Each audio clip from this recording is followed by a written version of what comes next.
las enfermedades infecciosas. Mire qué alto índice, qué alto porcentaje es. La tercera causa de muerte en el Perú, en la mujer, es por cáncer cervicuterino. Según la Agencia de Investigación del Cáncer, nos dice que el carcinoma del cuello del útero es la causa más común de cáncer en mujeres luego del carcinoma de mama. Ya, o sea, el cáncer de mama es el primero antes de útero.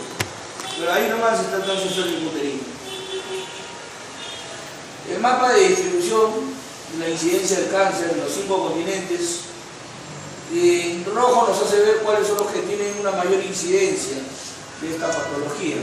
Cuando hablo del término incidencia me refiero a los nuevos casos. Y cuando digo prevalencia son los casos que ya existen. Y Latinoamérica, donde nosotros vivimos, es un país de una alta incidencia, que hay nuevos casos cada día. Hoy mismo la gente está infectándose y está haciendo cáncer. En este mismo momento. Entonces, ¿cuáles son los factores de riesgo que producen el cáncer? El responsable, el terminator, el que ocasiona el problema, el agente etiológico según la patología, es el PVH, el papiloma virus humano, que es un virus. Ahora, ¿qué cosa es un virus? ¿Es una célula? No, no es una célula. Es una partícula inanimada que tiene DNA o RNA en su interior. También se le llama parásito intracelular obligado. Este PVH, este virus, que va a colonizar el cuello del útero, pues va a ocasionar el inicio del cáncer y del desenlace fatal en la muerte. Dentro de los factores de riesgo es empezar las relaciones sexuales tempranamente. Ustedes, que me imagino la mayoría son de Lima, ¿no?, de padres de provincia como el quien habla, pues verán que la gente en el interior del país, especialmente en la región de la selva, tempranamente salen gestando, tempranamente empiezan su primer coito, su primera relación sexual. Este es un factor de riesgo. Cuanto más joven se empieza, es más riesgoso. También hablamos del primer embarazo temprano. Al tener relaciones sexuales tempranamente es inminente un embarazo no deseado. También ese es un factor de riesgo. Hoy,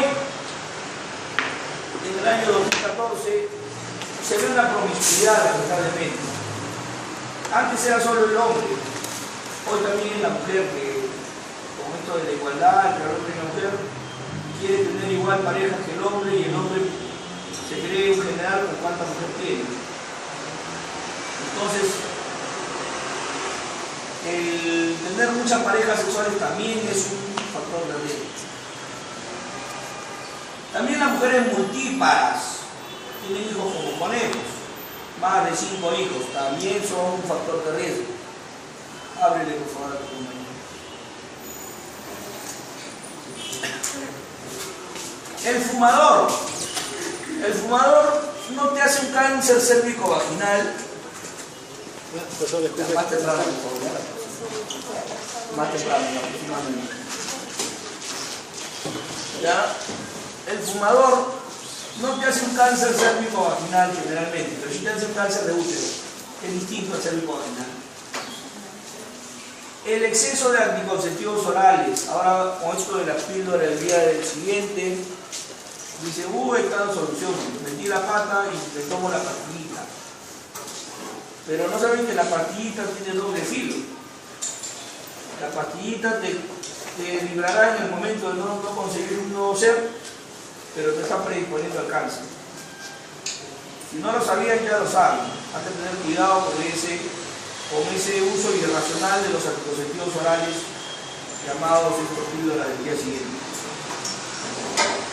Y obviamente un factor a tener en cuenta es la condición socioeconómica baja. ¿Usted quién cree que va a prevenir más el cáncer de útero? ¿El que vive en las casuarinas o el que vive en barrios altos, en el lugar más humilde? tiene más plata tiene clínica, tiene seguro médico.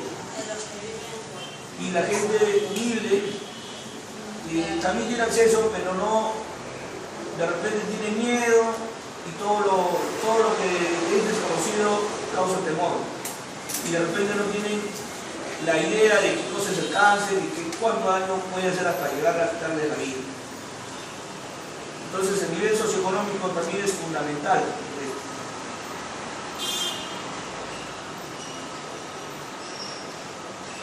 Los exámenes se deben hacer una vez al año, una vez que se puso el primer coito, dicen algunos doctores. Con respecto al cáncer del útero hay ciertos signos y síntomas que nos indican que la persona puede estar haciendo un cáncer de útero cervicovaginal. Por ejemplo, una leucorrea, leuco es blanco, o sea, un descenso de color blanquecino, ¿de acuerdo? Y además viscoso y fétido, tiene un mal olor. Hay hemorragia vaginal, que no es la hemorragia tradicional que tienen por la regla, sino es una hemorragia profusa, distinta a la hemorragia normal de la regla.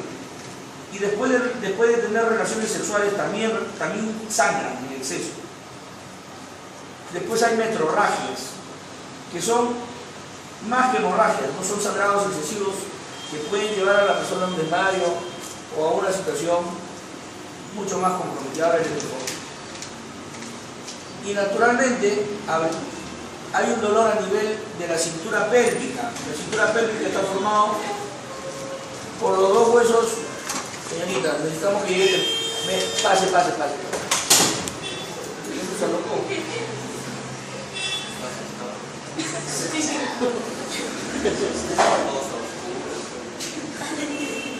¿Será este salón?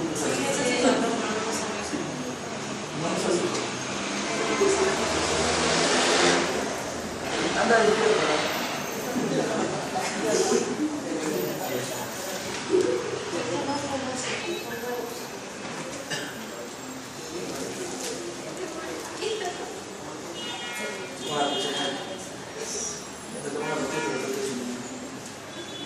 por favor, si no escuchan, díganme para hablar más fuerte, ¿ya?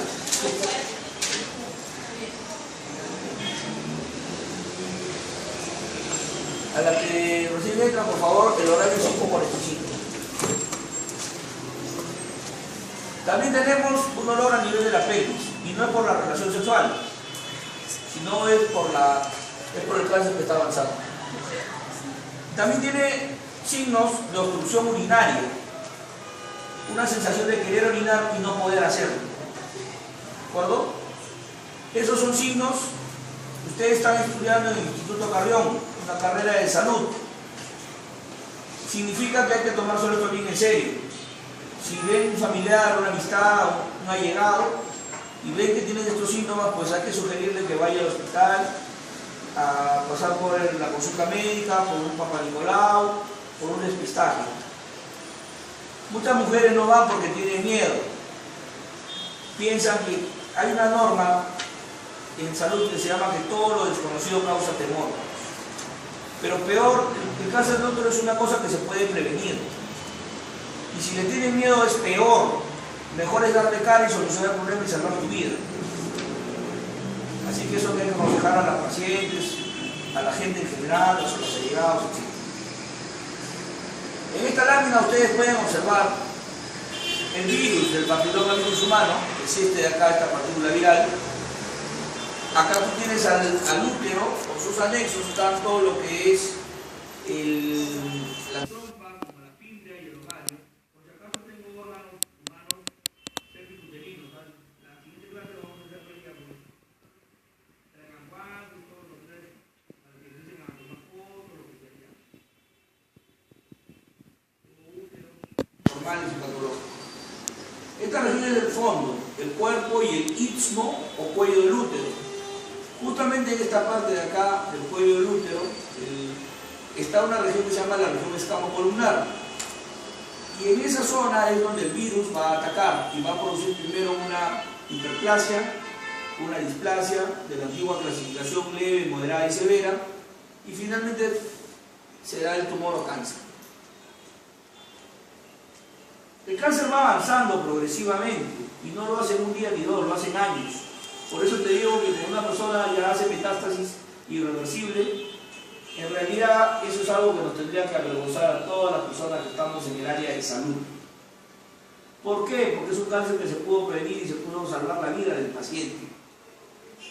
Por ejemplo, ustedes ven en el grado 1 que el tumor tiene menos de 3 milímetros. Es sumamente pequeño, casi imperceptible. Y el 2A, un 3 a 5 milímetros, es pequeño. Es este puntito que ven acá. Cuando no se hace nada por esto, se da un grado 1B. ¿No? Uno, el cual es menos de 4 centímetros, ya son centímetros, ya grande. Y el otro mayor de 4 centímetros, que es este tumor que se aloja acá. Si el alumno observador se dará cuenta que solo se circunscribe en el útero. Cuando ya tú pasas al grado 2, 2B, 2A y 2B, 2/3 superiores, 2/3 superiores del útero están tomados, pero además está tomado la vagina, este es el canal vaginal, ¿no? Tanto en 2A como en 2B. Y está tomando los paramétricos. En el grado 3A y 3B, vas a observar tú que en 3A, además de haber tomado la vejiga, ¿no? Órganos anexos, ha tomado en el 3B el hueso, o sea, los huesos cruciales ilíacos. Está haciendo metástasis. ¿Ya? En el grado 4 ya acá no hay nada que hacer más que buscar un cajón. ¿Por qué? Porque ya tomó la vejiga urinaria, el sigmoides, la vejiga, la vagina y toda esta región, y después va la sangre, la linfa y se dispara por todo el cuerpo humano. Esa es una vista de la región que se llama hocico de Tenca, que está, como ustedes observan en este preparado, claramente se observa que está hemorrágico. ¿De acuerdo? Y esto es un cáncer cervicuterino invasor incipiente. ¿Cómo se hace el diagnóstico? El colpólogo, el médico ginecólogo especialista en colpología, echa una solución de ácido acético y si ésta se pone blanquecina, le está indicando que es un carcinoma. ¿A qué se refiere con cáncer incipiente? Es un cáncer in situ, un cáncer que recién se está iniciando. ¿Cáncer incipiente? ¿Ya? Es un cáncer que recién está empezando. Hay solución. Nosotros, los de laboratorio en citología, ¿qué tenemos que hacer? ¿Qué aplicaciones tenemos? La citología tiene, primero, la detección de células cancerígenas, células neoplásicas, la detección de procesos inflamatorios, la detección de agentes infecciosos, ya sea por virus, por parásitos, por hongos, bacterias y otros agentes, una evaluación hormonal y una cuantificación del ADN por una tecnología molecular que se llama citometría de flujo, en la cual cada célula es analizada una por una. Ya hablaremos de eso y será objeto de una exposición. Este señor, George Papanicolaou, fue el primero que utilizó un método para determinar las células malignas. Esta es una prueba, como ustedes saben, barata, sencilla, rápida, que a nosotros nos permite detectar el cáncer en muestras o secreciones humanas. Mediante esta prueba es posible ver en un microscopio si hay células anormales, normales o cancerígenas. ¿Cuándo se debe solicitar un Papanicolaou?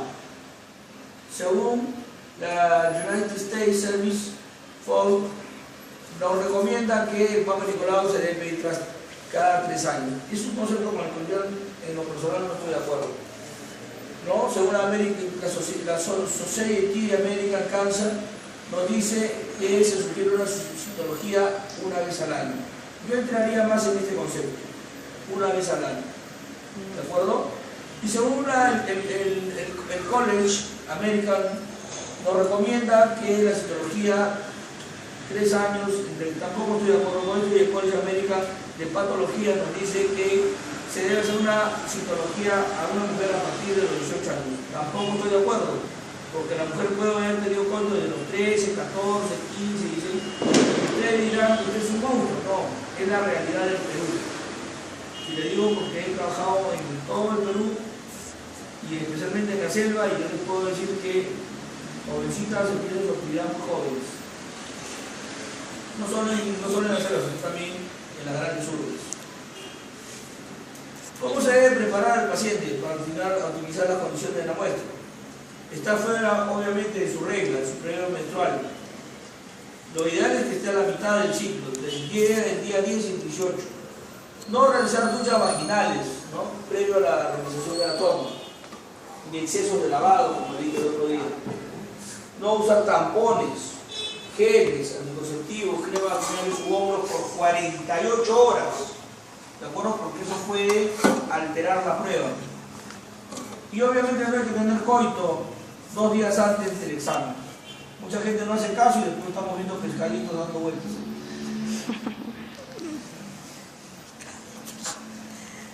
La solicitud de examen, ¿no?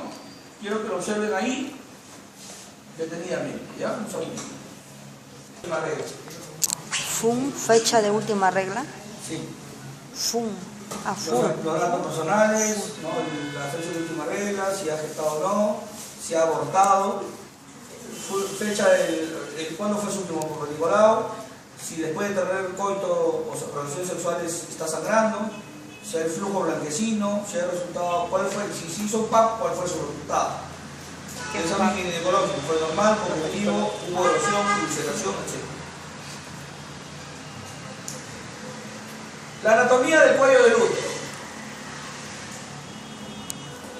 El cuello del útero es esta parte de acá. Internamente hay unas células que se llaman endocervicales, ¿ya?, que están en el cuello del útero. Y por fuera están otras células que se llaman células exocervicales.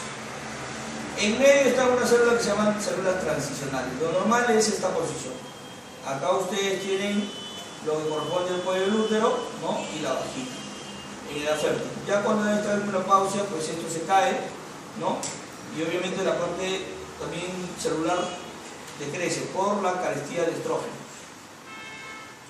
Con respecto a la toma de la muestra, esto es algo fundamental, jóvenes, ¿no? Se debe hacer con un espéculo, ¿ya?, o un colposcopio. La mujer con las piernas abiertas en posición ginecológica. Antes de realizar un PAP se debe colocar en un espéculo para visualizar el cuello del útero en su totalidad y obtener el material directamente de la zona de transformación, también llamada zona escamocolumnar, y del orificio externo. No se recomienda el uso de ningún tipo de lubricante. Eventualmente se puede usar agua para facilitar o lubricar la inserción, pero a veces se echa lubricante. Ahí, ¿no?, ahí podemos ver el hocico de Tenca y ahí el hisopo. En previsión del orificio externo, la toma. Una vez expuesto el cuello del útero, con una espátula se obtiene el material de la zona de cristal. Luego, ¿dónde va esa muestra? Con una lámina y eso a un cómplice de vidrio que está con metanol, que es quien va a fijar a las células. Este es el colposcopio, ¿no? Ahí va el citocepillo de Sandy y se toma la muestra en 180 grados. La tomografía del cuello. Acá se ven varios hocicos de Tenca y esto es la que sirve también calza, ¿no?, con la prueba de la ácida cética. La toma de la muestra. Se usa este material, el salai, el citoespátula, que tiene esta forma: una parte aguda y una parte horizontal. ¿Para qué? Para que esta parte aguda, fina, ingrese al cuello del útero y la otra al nexo cervical, al exocervix o ectocervix, y el otro al endocervix. Este debe pillar o agarrar células endocervicales y estas células exocervicales. Acá lo ven también, miren, y acá también lo ven. Nosotros usamos un cómplice de vidrio con metanol o alcohol absoluto, pero también podemos usar un spray en aerosol que se llama Mercofix. ¿De acuerdo? El Mercofix nos ayuda a fijar la muestra una vez sacada de la región cervicuterina. Este Mercofix tiene que colocarse a una distancia de 15 a 20 centímetros por unos 10 minutos. Con respecto a la tinción de Papa Nicolau, el George Papa Nicolau hizo su tinción en base a una característica que se dio cuenta de las células cancerígenas. ¿Cuál era? Se dio cuenta que las células cancerígenas se despegaban fácilmente. Y normalmente las células no se despegan. Las células están unidas por unas uniones que se llaman zona prudence, gaps y una serie de elementos que unen y mantienen cohesionados a las células. Sin embargo, la célula cancerígena tiene una propiedad perniciosa que es la de poder desprenderse fácilmente. En base a esa propiedad es que George Papanicolaou se da cuenta de esto y empieza a tomar las muestras de la región cervicuatal. Se procede primero a una deshidratación con alcoholes de mayor a menor gradación, luego se tiñe con la hematoxilina. La hematoxilina es un colorante natural, extraído de un palo que se llama el hematoxilón, que tiene una naturaleza básica y tiene una afinidad por los ácidos nucleicos que se encuentran en el ADN del cromosoma nuclear. Mientras que la eosina, que es el otro colorante, este es un colorante de tipo artificial. En este caso no se usa eosina, pero sí se usa Orange G, que viene a tener el mismo fundamento, es artificial y tiene una naturaleza básica ácida y tiene una afinidad por los componentes ácidos del citoplasma. Luego se hace teñir el núcleo con la hematoxilina, se hace un viraje con un decolorante de azulamiento, luego se deshidrata de menor a mayor concentración, se tiñe con el colorante del citoplasma, el Orange G, se aclara con el silol, tolueno, benceno o lo que tenga, y finalmente se hace el preparado, se hace el montaje y está listo para la observación microscópica. Con respecto a la toma de la muestra, nosotros podemos decir que una buena muestra es como dice acá. Esta es una muestra excelente. Mientras que las dos, tanto la regular como la otra, son de tipo insuficientes o deficientes. Mírenlo bien, para que sepan tomar bien la muestra. No muy cargada, no con pegotes, no concentrada en un solo lado.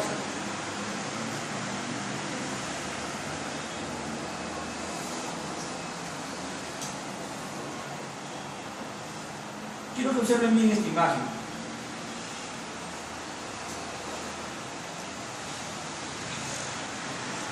En ella ustedes van a observar células endocervicales, o sea, dentro del útero. Perdón, ¿puedes abrir? Los cervicales y las endometriales. Las endocervicales jóvenes se diferencian de las endometriales porque primero que nada, a las dos las vas a ver en sincicio o en panal de abejas. Si tú observas esta imagen de acá, se parece a esta de acá, pero no es igual. Mira, las endocervicales son más largas, tienen vellos, unos cilios, núcleo basal y alargadas. Acá las ves separadas y acá las ves juntas. O sea, estas endocervicales, estas son las mismas gestas, en la misma muestra.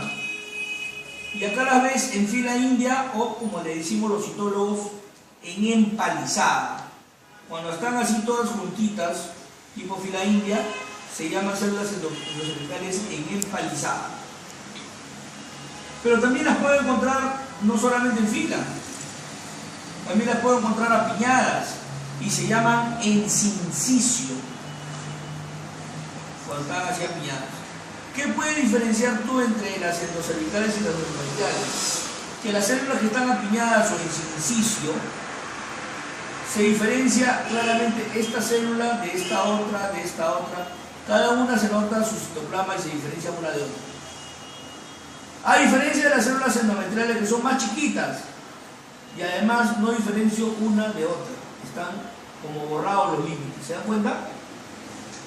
¿Se dan cuenta? Eso tiene que observar en el microscopio. Acá se nota más, no se nota la diferencia entre una y otra. En cambio en las endocervicales sí. Está bien limitado una de otra, como si fuera un rompecabezas, un puzzle. Y también en este otro preparado.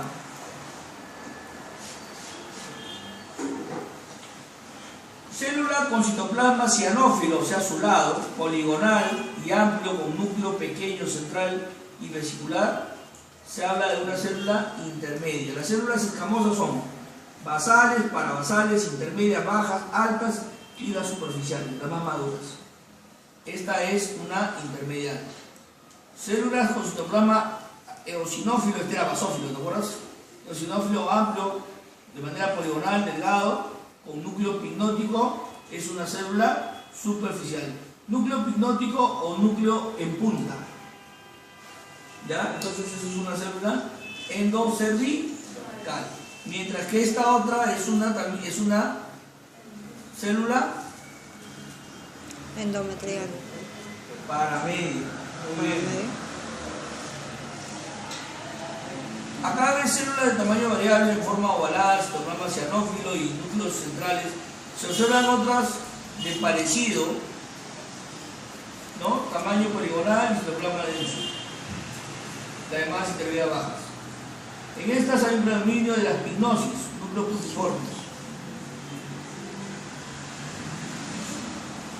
Después hay frotis con predominio de células superficiales eosinófilas, o sea, más anaranjaditas, y núcleos pignóticos, propias de la primera mitad del ciclo, o sea, de la etapa estrogénica y no de la parte progesterona. Ya, acuérdate, lo voy a poner en el examen algunas imágenes también. Frotis con predominio de células superficiales eosinófilas, todas están anaranjadas.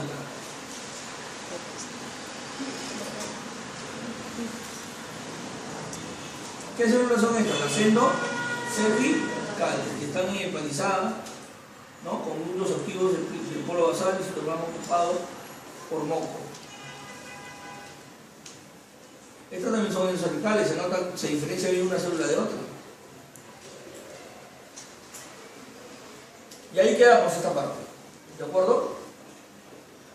Voy solamente a que vean alguna otra cosa, te lo dieron algo acá. Células basales son núcleos prominentes, citoplasma pequeño. Células parabasales internas y externas, algunas tienen glucógeno, perdón, no contienen glucógeno, son elípticas y tienen un color azulado. Y las intermedias pequeñas, ¿no? Pueden ser de forma alargada, o oval o poligonal. Las intermedias grandes tienen un diámetro entre 40 y 60 micras. El citoplasma es azulado, o sea, cianófilo. El núcleo va a medir aproximadamente de 6 a 7 micras y la cromatina es finamente granular. Las superficiales, ahora cuando van a ver ustedes en el microscopio, son células bastante grandes, poligonales, pero la característica que tienen es que tienen el núcleo puntiforme. Núcleo redondeado o oval, 5 a 7 micras, citoplasma de bordes irregulares, hay una eosinofilia clara y a veces una cianofilia.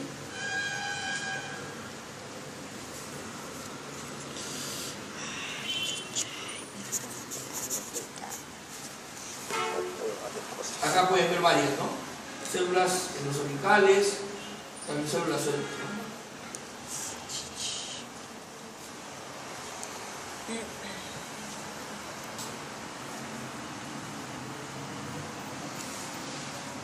el cáncer se produce no en el momento óptimo, sino por primero hiperplasias, displasia leve, moderada severa y hasta llegar hasta un cáncer localizado o canceroso. Cosa que será objeto de clase en la siguiente clase. ¿Preguntas hasta acá? ¿Qué vamos a hacer hoy en la práctica? Hoy en la práctica vamos a reconocer células superficiales, intermedias y parabasales. ¿De acuerdo? Basales no se van a ver. Quien dice que se vean células parabasales o no sabe psicología o no se ha enterado. Pero solamente porque es epitelio germinal, ¿no? Igual que en la regla, cuando ustedes las mujeres reglan, ¿qué pasa?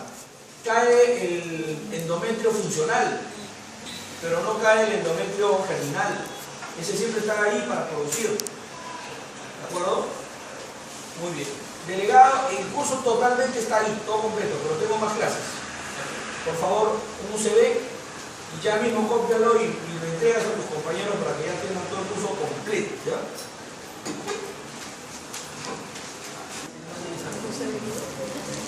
A ver, atiendan por favor, acá hay una pregunta de su compañero. ¿Cuál es la diferencia entre un carcinoma y un sarcoma?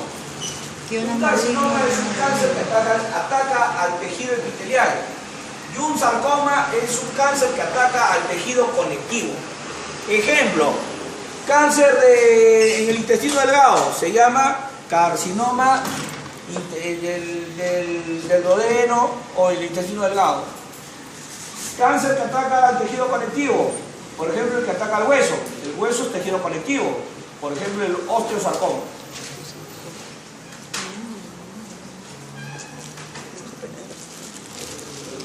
Pues no saben. Que es un artículo original de la infección vaginal por tricomonas e infecciones mixtas y atipias celulares en la citología cérvico-vaginal. Así que, delegado, por favor, esto de acá me lo revisa. Mi correo es este, ¿ya lo tiene? Sí.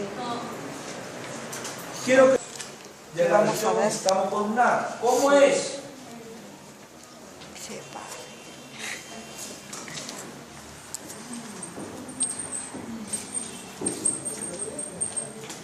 La región escamular. Eso es lo que vamos a ver hoy día. Acá hay dos epitelios. El endocervix y el exocervix. No me quieren dar, Yo quiero que hoy ustedes se basen acá. Las células más inmaduras son las células basales, las cuales no las van a ver. Luego tienes las parabasales. Luego tienes las intermedias. Y las más maduras que son las superficiales. ¿Cómo son? Las basales tienen un núcleo gigante cuando se saca biopsia y un citoplasma chiquitito. Como la parabasal es un poco más grande, también sigue teniendo un núcleo grande. Como es una célula intermedia, mucho más grande, tiene un núcleo riñonado, o así. Y como es una célula superficial, es más grande todavía, y tiene núcleo puntiforme. Puntiforme. ¿Cuál es la más madura? Esta. ¿Por qué? ¿Cuál es la más inmadura? Esta. ¿De qué depende? De acción de una hormona que son los estrógenos, joven. ¿Y a qué se refiere con madura? Los estrógenos. ¿Una niña tendrá estrógenos elevados? No, porque no tiene madurez sexual. ¿Una anciana, una persona de 70 años, 65 años, posmenopáusica, tendrá altos estrógenos? No. Tampoco, porque ha decrecido su periodo fértil. Ya está en menopausia. Entonces, el frotis de una anciana y de una niña es muy similar. ¿De acuerdo? Pero hay características fisiológicas de diferenciación que oportunamente las vamos a ver. Pero hoy, en esta clase, en esta práctica, yo quiero que me reconozcas esto, esto, esto y esto. Esto no, perdón, porque esto ya le he dicho que solamente se ven biopsias. Pero sí estas tres. ¿De acuerdo? Sí, ¿Cómo vas a ver? Primero vas a revisar el objetivo de 40X, un panorámico. Y cuando ya estás en 40, tienes que tener dos dibujos. Uno en 40 y otro en 100X con aceite de inversión.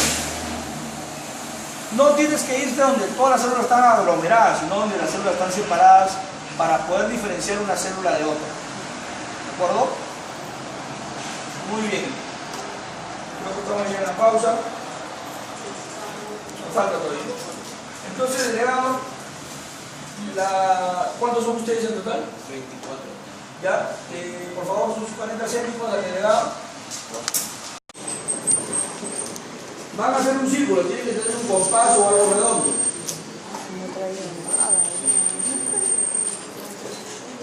Cuando decimos diagnóstico de puntero, en el microscopio casi siempre hay un puntero. Por ejemplo, acá tenemos una célula, ¿no? Ahí. Al costadito de eso, ¿qué vas a poner tú?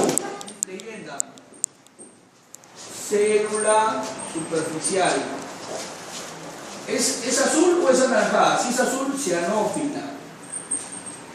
Si es anaranjada, eosinófila. Bordes. Si están libres, limpios, incompletos. Núcleo. ¿Cómo es ese núcleo? Puntiforme.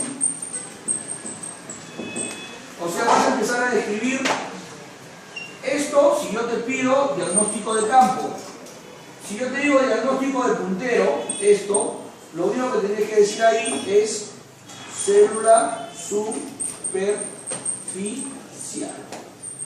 Si te digo diagnóstico de puntero, diagnóstico de campo, me pones todo lo que hay, todo lo de esta célula. Pero además, por ejemplo, si por ahí hay un glóbulo rojo, ¿no? Hay un glóbulo rojo por ahí, o hay un macrófago, tienes que poner macrófago, glóbulo rojo, todo lo que ves en el diagnóstico de campo, todo lo que ves. Mientras que en el diagnóstico de puntero solo lo que señala el puntero, en este caso célula superficial. ¿Por qué? Porque en el examen práctico te voy a tomar así. Pondré 10 microscopios y tomaré diagnóstico de puntero, solo una célula en particular, y diagnóstico de campo, todo lo que ves alrededor. ¿Me dejo entender? En diagnóstico de campo, todo lo que ves. En diagnóstico de puntero, exclusivamente lo que te estoy preguntando. Y su dibujo que van a hacer ahora con sus colores es en diagnóstico de puntero y en diagnóstico de campo. Vas a trabajar a 40X y vas a trabajar también a 100X, pero este tiene aceite de inmersión.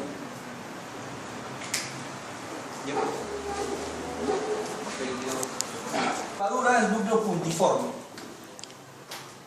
¿Ya? Si es este núcleo, es un núcleo achatado o rellenado, pero pequeño, ¿no? Acá es un núcleo más o menos voluminoso y acá un núcleo sumamente voluminoso. Te das cuenta que hay una relación inversa. El alumno observador se va a dar cuenta que hay una relación inversa.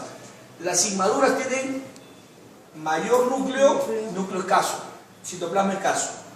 Las células maduras tienen núcleo pequeño, citoplasma abundante.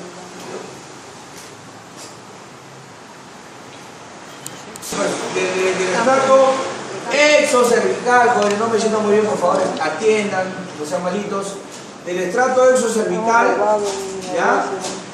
Voy a pedir informe, donde me van a entregar en su cuaderno de dibujo o en sus hojas en blanco. Los que puedan se compran cuaderno de dibujo. Los que no puedan no hay ningún problema, pero presentan en hoja no. Pero eso sí voy a pedirle colores, aunque sea lo más económico, pero estos colores. No sé ¿Ya? dónde estaba. No acepto fotos. Puedes tener una foto, pero al costado tu dibujito. Como 4 o 5 celulares. ¿De acuerdo? Algunos pueden tomarle foto al microscopio directamente. Sí, está todo muy bonito. Pero me lo tienes que dibujar. Firma todo, pero no graba. ¿Aceite de inversión? No te digo. Tienes que ver la primera por La puerta y el hecho de Chile yo le voy a descontar de todo porque no voy a perder tampoco. O sea, encuentras, ya ahí está, pon este. Este microscopio es bien alto. Cuando nosotros somos bien chicos. No puede, se la cagaron. Tienes el primero, ¿ves? Ahí sí, sí. Pero aquí voy a hacer con la si no puedo. Nunca he podido, pero voy a hacer. ¿Tienes tu compás? ¿En qué? ¿En el compás? Me cagaron. Nunca he podido hacer. Delegado, venga. Ni en el colegio me he podido hacer. ¿Yo? Salgan a la pausa, ¿ya? Tienes una Salgan, vengan conmigo. Vayan al recreo unos 15 o 20 minutos, ¿ya? ¿Qué dice allá? ¿Es tu caso? Células superficiales de esas que dice. Sí, reloj. Va a ser el móvil diagnóstico de puntero, solo va una sola célula apuntándole el puntero. Ahora, esto se ve a 100x y en el diagnóstico de campo se ve a 40x y se coloca todo lo que está ahí, como los glóbulos rojos, los macrófagos, células superficiales, cianófilo, borde, núcleo puntiforme, todo. Ya, eso es todo. Dibujar Explicar brevemente y explicar brevemente. las células del exocervix. Las células del exocervix. Entre paréntesis ponen superficiales, intermedias, parabasales y basales. Repito, superficiales, intermedias, parabasales y basales. Cierra paréntesis.